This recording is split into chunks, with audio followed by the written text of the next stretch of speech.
আপোনালোকে খালি কেৱল কোনোবাই ধৰি দিয়ে সন্দেহজনক মিয়া এইবিলাক আগ্ৰাসন হৈছে এই কথা বৰ্তাৰ পৰিৱৰ্তে এইসকল মানুহক কোনে কাম কৰিবলৈ যায় এইসকল মানুহক কোনে কাম কৰিবলৈ যায় এইসকল মানুহক কোনে ব্যৱসায় কৰিবলৈ যায় সেইসকল মানুহক প্ৰথমতে চিনাক্ত কিয় কৰা নহয় এই মানুহখিনি ধৰা পৰাৰ পিছত এই মানুহখিনিও ধৰা পৰিব শংকিত যদি আমি হৈছোঁ তেনেহ'লে সেই মানুহখিনিৰ প্ৰতি ব্যৱস্থা কিয় নহয় যেতিয়া ইটা ভাটাত কাম কৰিবৰ কাৰণে মানুহ যোৱা বন্ধ হৈ গ'ল যে আমি নাযাওঁ ইটা ভাটাত কাম কৰিবলৈ নাযাওঁ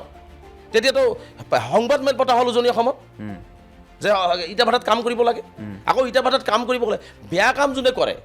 মই কোৱা নাই যদি ইটা ভাটাত কাম কৰিব যায় কোনোবাই যদি তাতে মাটি দখল কৰি বহিছে তাক উচ্ছেদ কৰি দিয়ক মই যাই উচ্ছেদ কৰিম আগত প্ৰথম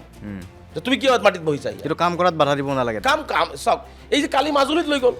এতিয়া কালি মাজুলীত যদি কোনোবাই ধৰি দিয়ে যায় এই যে মাজুলীত চাওক বঙাইগাঁৱৰ পৰা এই সন্দেহজনক নাগৰিক আহি উচ্ছেদ কিন্তু কালি পুলিচে আকৌ ভেৰিফাই কৰি তেওঁলোকক মাজুলীত সোমাই দিছে সেইসকল বুৰ্ববংগীয় মুছলমান নাথাকিলে অসমত কাম নহ'ব নেকি আপুনি ভাবে নেকি চাওক, চলিবনে শ্ৰমিকৰ কাম নোৱাৰিব শাক পাচলি